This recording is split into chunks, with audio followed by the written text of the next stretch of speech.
kita akan sama-sama belajar satu tema, yaitu kesatuan keluarga Kristen. Saudara, saya percaya setiap keluarga masing-masing kita ada mimpi, ada kerinduan yang ingin dicapai, baik menyangkut pekerjaan, menyangkut anak-anak, menyangkut masa depan dan sebagainya. Tetapi mari kita melihat bersama-sama apa yang Tuhan mau kita lakukan di dalam kehidupan kita sebagai keluarga. Apa yang perlu kita miliki sebagai keluarga Kristen, saudara? Pagi ini kita akan sama-sama membaca firman Tuhan yang terambil dari Mazmur 133. Ini Mazmur yang singkat, Mazmur yang pendek, yang hanya terdiri dari 3 ayat. Kiranya Tuhan akan menolong saya dan saudara, memberikan kita kekuatan di dalam perenungan pagi ini. Mazmur 133 ayat 1 sampai dengan ayat yang ketiga. Saudara, mari kita membaca bersama-sama. Saya rindu saudara dan saya membaca bagian firman Tuhan ini bersama-sama. Keluarkan suara. Membaca sambil mengeluarkan sampai saudara dengar suara saudara sendiri. Mazmur 133 kita membaca secara serentak ketiga ayat ini. 1, 2, 3. Nyanyian siarah Daud. Sungguh alangkah baiknya dan indahnya apabila saudara-saudara berdiam bersama dengan rukun. Seperti minyak yang berharga di atas kepala meleleh ke janggut Harun turun ke leher jubahnya. Seperti embun gunung Hermon yang turun ke atas gunung-gunung Sion. Sebab kesanalah Tuhan memerintahkan berkat kehidupan untuk selamanya. Saudara yang dikasihi oleh Tuhan, seperti apa yang saya katakan di awal, Mazmur 133 ini Mazmur yang sangat pendek. Mazmur yang hanya terdiri dari 3 ayat, saudara. Kalau kita membaca sekilas, saudara, hanya 3 ayat, kita tidak mendapatkan petunjuk yang jelas, saudara-saudara, apa latar belakang daripada Mazmur ini. Tetapi kalau kita memperhatikan ya saudara, seringkali kita mendengar lagu, ada nyanyian yang biasa kita nyanyikan dan yang biasa kita dengar, saudara. Sungguh alangkah baiknya dan indahnya dan seterusnya. Nah saudara, kalau kita membaca ayat 1, saudara, kita akan melihat bersama-sama ya, yang membuat kita sulit memahami. Tetapi muncul kata saudara di ayat 1, sungguh alangkah baiknya dan indahnya apabila saudara-saudara diam bersama dengan rukun. Saudara, itu yang kita bisa lihat, sungguh alangkah baiknya dan indahnya. Saudara, istilah saudara di sini saudara bisa merujuk kepada saudara kandung ya. Kalau di dalam keluarga ada ayah, ada ibu, mungkin ada 2 atau 3 anak, bisa merujuk kepada saudara kandung. Tetapi bisa juga merujuk kepada keluarga besar, saudara menyangkut keluarga besar. Nah Bapak Ibu saudara-saudara yang saya kasih di dalam Tuhan, saya akan mengajak kita memperhatikan bersama-sama ayat ini. Ketiga ayat ini. Apakah Mazmur ini berbicara keluarga inti atau keluarga besar? Kalau kita memperhatikan saudara, Mazmur ini sebetulnya sedang berbicara tentang keluarga rohani, saudara. Kenapa demikian? Kita dapat melihat ya, kalau dengan kata lain saudara-saudara di ayat 1 itu berbicara seluruh umat Allah yang ada pada saat itu. Seluruh umat Allah yang ada di zaman itu. Kalau kita perhatikan dengan baik di ayat 1 ini adalah nyanyian siarah. Kalau kita mendengar kata siarah, biasanya kepikiran kita siarah kemana? Siarah ke kuburan ya. Biasanya seperti itu. Oh lagi siarah. Siarahnya kemana? Siarah ke kuburan. Itu pikiran kita sepintas. Nah saudara, kalau kita memperhatikan nyanyian siarah ini berbicara tentang satu kunjungan ke bait Allah. Siarah ke rumah Allah. Siarah ke bait Allah. Nah Bapak Ibu saudara-saudara yang dikasih oleh Tuhan, kita akan sama-sama melihat Kenapa ziarah ke bait Allah khususnya di bagian Mazmur ini? Kita akan sama-sama melihat Bapak Ibu saudara-saudara di dalam, kalau kita memperhatikan ya, Mazmur ini juga dikenal sebagai Mazmur pendakian. Ya, pendakian. Kenapa Mazmur pendakian? Karena bait Allah itu saudara-saudara terletak di atas. Kalau kembali kita melihat khususnya di dalam Lukas pasal 10, itu ada perumpamaan Tuhan Yesus yang membicarakan ada seorang yang sedang turun dari Yerusalem menuju ke Yeriko. Mengapa disebut turun? Karena memang letak Yerusalem lebih tinggi dari kota-kota sekitar sehingga disebut nyanyian pendakian. Nah, ada kemungkinan saudara lagu ini dinyanyikan di bait Allah. Dinyanyikan di bait Allah. Kenapa demikian saudara? Kalau ini lagu, kalau ini nyanyian dinyanyikan di bait Allah, siapa yang menyanyikan? Saya akan mengajak kita untuk melihat satu bagian firman Tuhan ya, nyanyian ziarah ini. Nah saudara, orang-orang satu ayat di dalam bagian firman Tuhan khususnya di dalam Ulangan 16 ayat yang ke-16 berbicara seperti ini. Bolehkah saudara membaca bersama-sama dengan saya? 1, 2, 3. 3 kali setahun setiap orang laki-laki di antaramu harus menghadap hadirat Tuhan Allahmu ke tempat yang akan dipilihnya, yakni pada hari raya roti tidak beragi, pada hari raya 7 minggu, dan pada hari raya pondok daun. Janganlah ia menghadap hadirat Tuhan dengan tangan hampa. Nah saudara, kalau Mazmur ini memang dinyanyikan di bait Allah, ada kemungkinan saudara-saudara sesuai dengan Ulangan pasal 16 ayat yang ke-16, ini dikatakan bahwa orang Israel yang sudah tersebar saudara-saudara karena penganiayaan dan sebagainya, mereka berada di berbagai tempat. Di dalam 1 tahun itu ada 3 hari raya penting, mereka berkewajiban datang ke rumah Tuhan, datang ke bait Allah. Entah mereka tinggal di luar kota, tidak peduli, mereka sudah menggunakan bahasa apa, mereka memiliki pekerjaan apa, ada perbedaan-perbedaan yang mereka miliki, tetapi mereka harus pulang ke rumah Allah, ke Yerusalem untuk beribadah kepada Tuhan. Nah saudara, di sini merupakan satu momen yang sangat indah. Kenapa dikatakan indah? Mereka bisa bertemu dengan keluarga, dengan saudara, dan ini merupakan satu momen penting yang sangat mendalam di dalam kehidupan orang Israel pada saat itu. Nah Bapak Ibu saudara-saudara yang dikasihi oleh Tuhan, kalau hari ini di tengah-tengah bangsa kita ya, kalau sedang hari besar ya untuk saudara-saudara sepupu kita, itu mereka dikatakan mudik ya, pulang mudik untuk beribadah dengan satu tujuan, untuk beribadah, kumpul bersama dengan keluarga, ketemu orang tua, ketemu saudara-saudara, ketemu teman-teman. Ini momen yang sangat berkesan dan penting. Nah sebagai umat Tuhan, kalau ini Mazmur saudara-saudara dinyanyikan di bait Allah, ini adalah momen penting.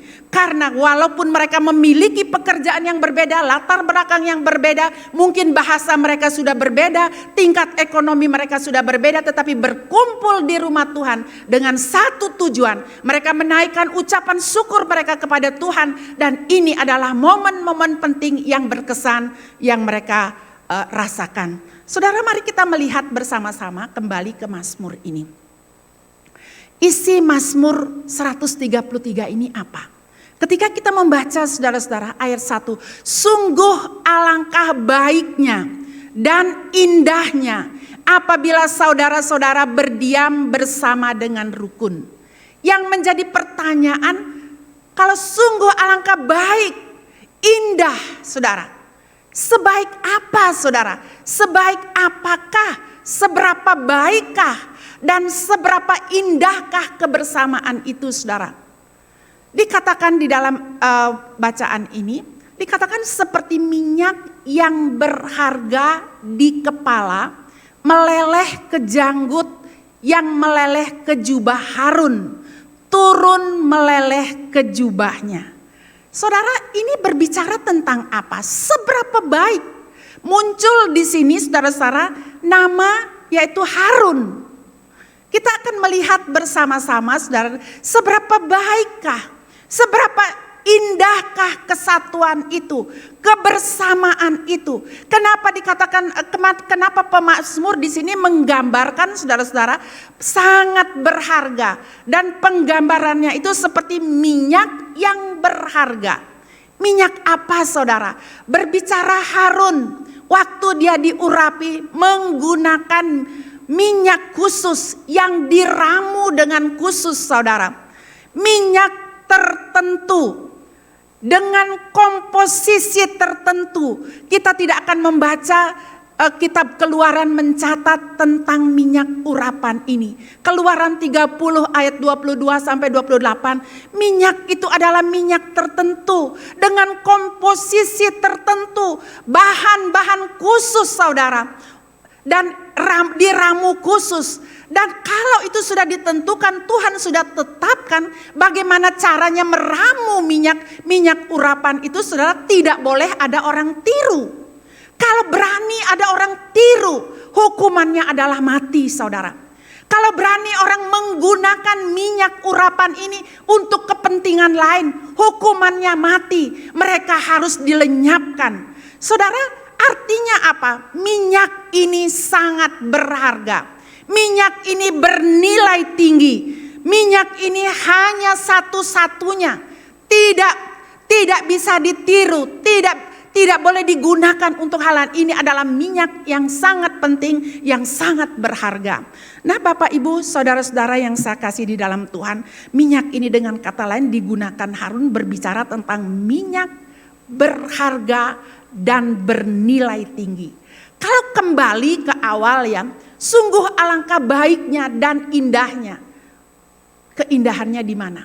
Sangat berharga, sangat bernilai tinggi kebersamaan itu, kerukunan itu, kesatuan itu bernilai tinggi seperti minyak urapan. Minyak yang digunakan Harun untuk mengurapi Harun. Saudara, yang berikutnya, kita seberapa baikkah dan seberapa indahkah kesatuan itu. Dikatakan saudara-saudara, seperti embun di Gunung Hermon yang mengalir ke Gunung Sion. Saudara-saudara yang dikasih oleh Tuhan, apa arti ayat ini saudara? Kalau kita mencari tahu, kita coba cari tahu, kita perhatikan ayat ini. Ayat Gunung Hermon itu saudara-saudara, gunung yang letaknya sekitar ya kurang lebih 1000 kaki dari permukaan laut dikatakan. Selalu tertutup dengan salju yang sangat tebal. Ini menggambarkan kesejukan dan kesuburan. Itu Gunung Hermon. Dan Gunung Hermon itu saudara-saudara, kalaupun di musim kemarau, embun tetap kelihatan. Kalau dari jarak jauh dikatakan, lihat itu Gunung Hermon dari jarak jauh di musim kemarau. Kelihatan putih, kelihatan juga hijau. Saudara, tetap ada embun. Dan dikatakan saudara-saudara, di musim kemarau embun itu akan meleleh, mengalirkan air ke Gunung Sion saudara. Gunung Hermon merupakan gunung yang sangat penting. Merupakan gunung yang memberikan kehidupan. Memberikan kesuburan. Saudara-saudara, begitulah baiknya kesatuan sebagai keluarga Allah. Memberi kehidupan, memberi kesejukan, memberikan kesuburan, kesejukan yang sangat bernilai tinggi. Nah saudara, kalau kita membaca, saudara cari tahu saudara, di musim kemarau itu kalaupun itu meleleh, mengalir, kemudian dia dikatakan, ayat berikutnya mengatakan, sampai ke gunung-gunung Sion, sebab kesanalah Tuhan memerintahkan berkat kehidupan. Kalau saya kembali saudara, letak Gunung Hermon, gunung yang sangat tinggi, jaraknya saudara sampai ke Gunung Sion kurang lebih 400 kilo. jarak yang sangat jauh. Kenapa bisa saudara-saudara? Kenapa dari Gunung Hermon itu bisa kalau meleleh, kalau musim kemarau itu salju itu air meleleh dikatakan ke Gunung Sion. Apa artinya ayat ini saudara? Saya lama mencari tahu ya pengertian ini, pemahaman ini.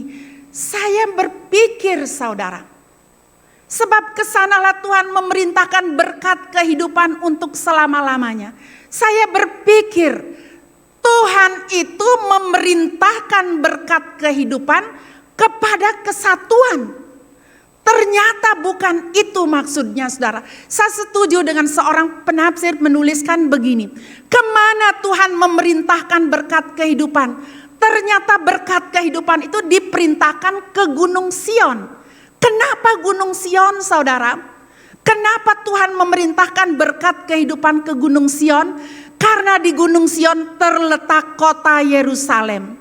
Di kota Yerusalem ada bait Allah. Di bait Allah ada umat Allah yang sedang beribadah.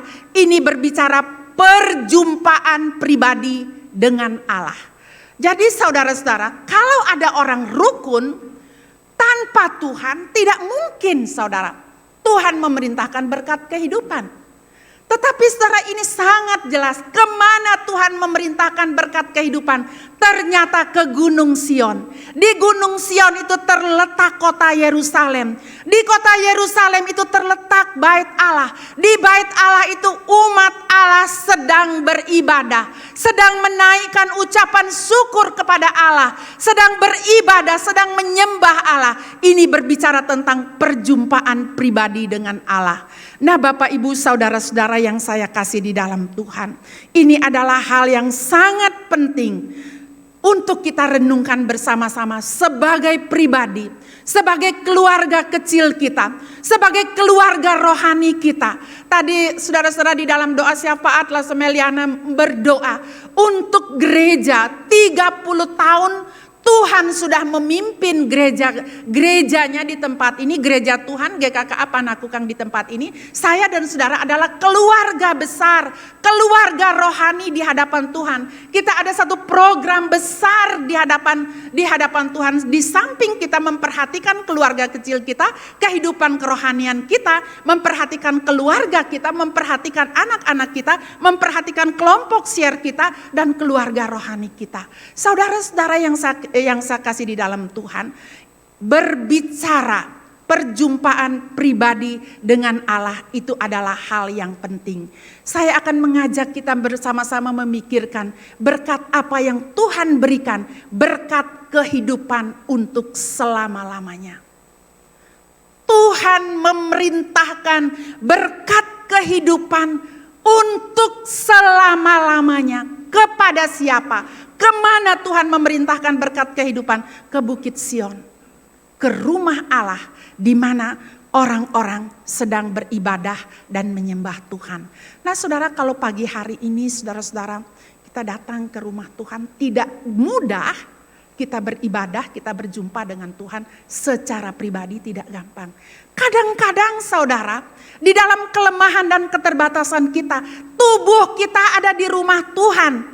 Tubuh kita ada di gereja, tetapi saudara pikiran kita bisa berada di tempat lain. Kita bisa ingat pekerjaan, kita bisa ingat sebentar saya mau lakukan apa besok dan sebagainya. Apalagi saudara kalau misalnya kita tidak siap untuk datang beribadah. Tetapi pada pagi hari ini di dalam kasih dan anugerah Tuhan, kita bersama-sama memohon belas kasihan Tuhan. Kita mempersiapkan diri kita ketika kita datang ke rumah Tuhan untuk beribadah. Kurang lebih 1 jam atau 1,5 jam paling lama. Persiapkan hati kita, seluruh tubuh kita, pikiran kita. Untuk kita datang kepada Tuhan, menyembah Dia, menghampiri Dia. Bagaimanapun situasi keadaan kita pada saat itu. Nah saudara-saudara yang saya kasih di dalam Tuhan, berkat kehidupan untuk selama-lamanya.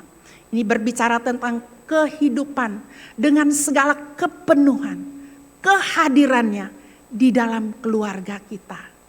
Baik keluarga kecil kita, keluarga rohani kita. Kehidupan dengan segala kepenuhan, kehadirannya di dalam keluarga kita. Saudara-saudara, kalau Tuhan hadir di dalam keluarga kita, apalagi yang kita inginkan? Karena saudara, kita sudah memiliki hal yang terpenting di dalam keluarga kita. Kalau tadi berkat kehidupan Tuhan perintahkan, itu berbicara kekuatan saudara. Kekuatan yang besar, kekuatan yang Tuhan sediakan.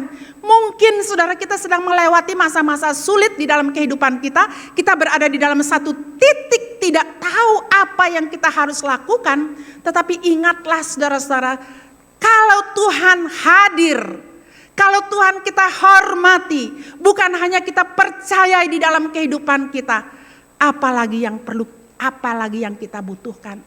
Kita sudah memiliki hal yang terpenting di dalam keluarga kita, di dalam hidup kita, karena Dia hadir.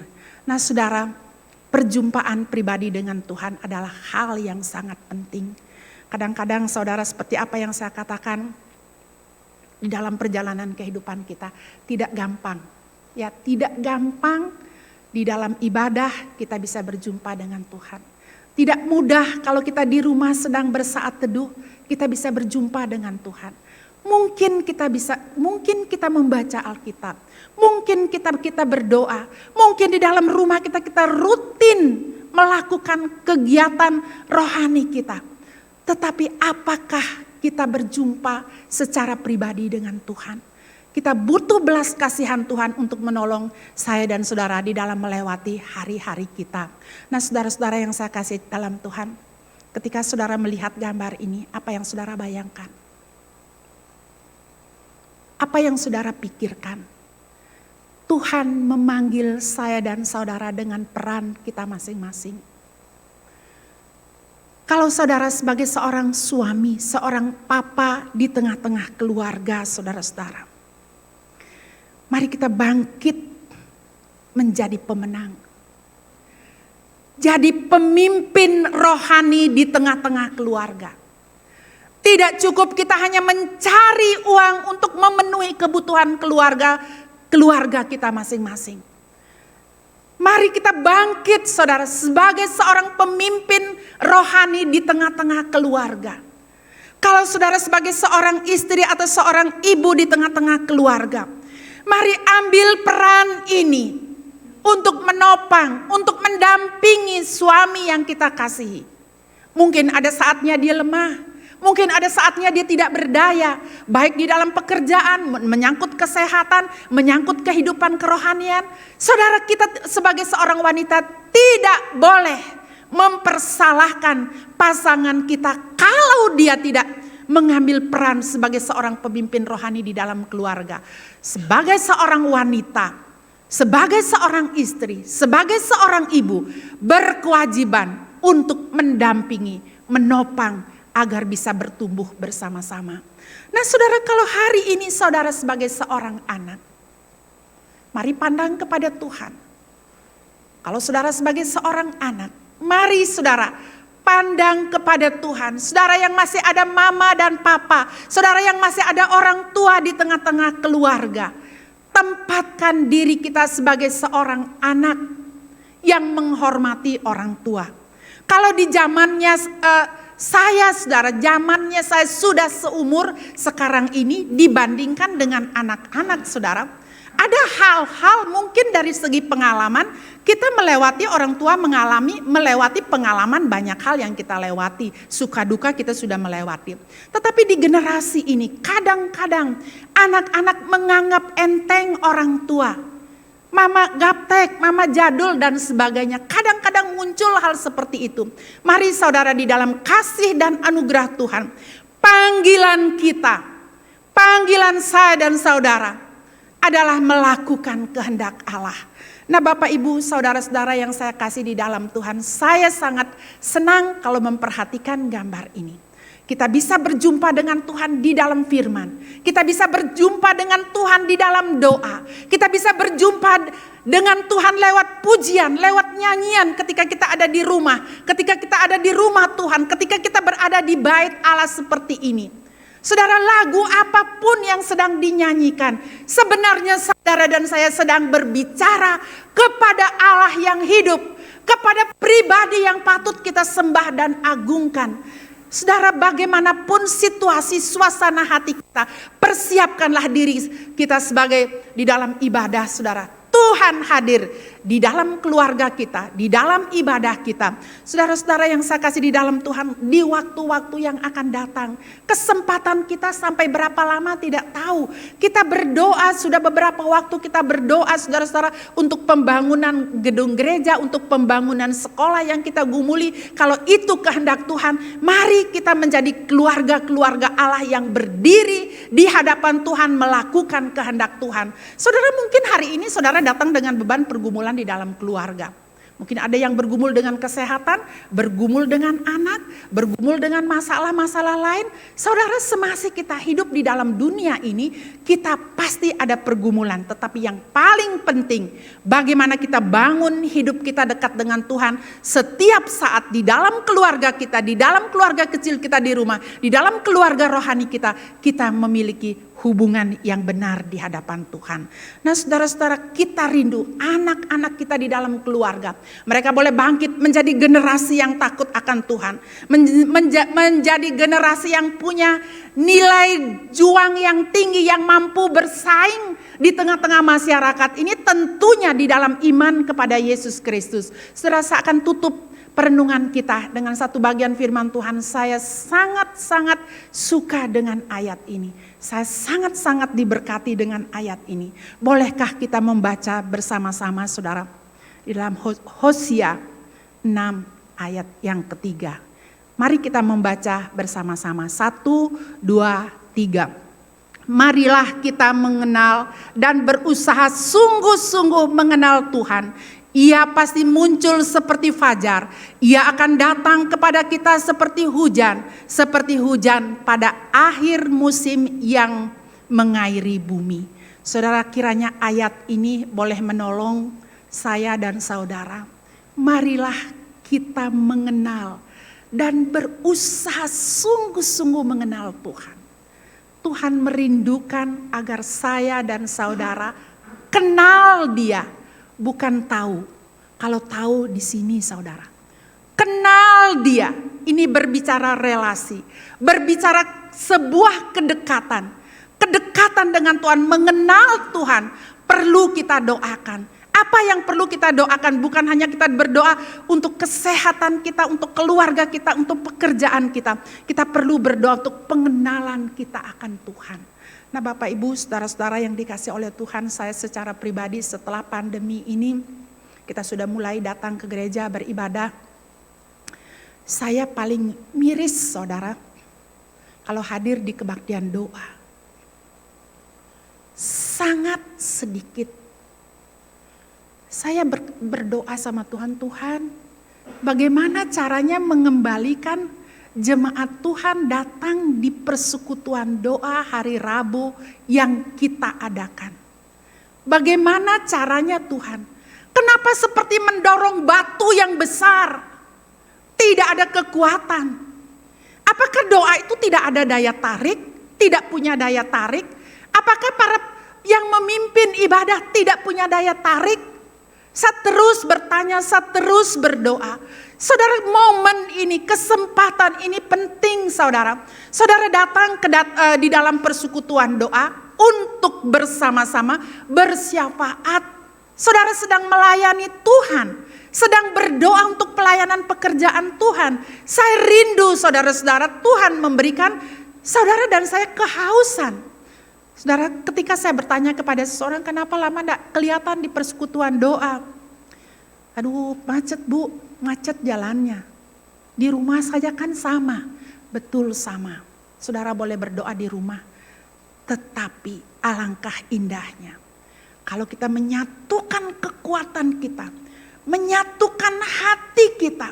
Saudara datang di dalam persekutuan doa itu bentuk kasih kita kepada Tuhan. Tidak ada orang yang bisa melihat saya ini mengasihi Tuhan atau tidak. Tidak bisa diukur. Saya juga tidak bisa melihat saudara. Tetapi saya rindu kita bersama-sama menyatukan hati kita. menyatukan kekuatan kita. Ke depan ada banyak hal yang perlu kita pikirkan, yang perlu kita curahkan perhatian kita, kekuatan kita, bentuk kasih kita kepada Tuhan di dalam persekutuan doa. Saudara, berbicara mengenai ibadah bukan berbicara saya dapat apa. Kalau Ibu Suci bicara, saya tidak mengerti apa yang dia bicara. Saya tidak dapat apa-apa, lebih baik saya di rumah. Saudara, beribadah bukan berbicara saya dapat apa, tetapi kita membawa penyembahan kita kepada Tuhan. Kita membawa hati kita kepada Tuhan. Kita membawa ucapan syukur kita kepada Tuhan.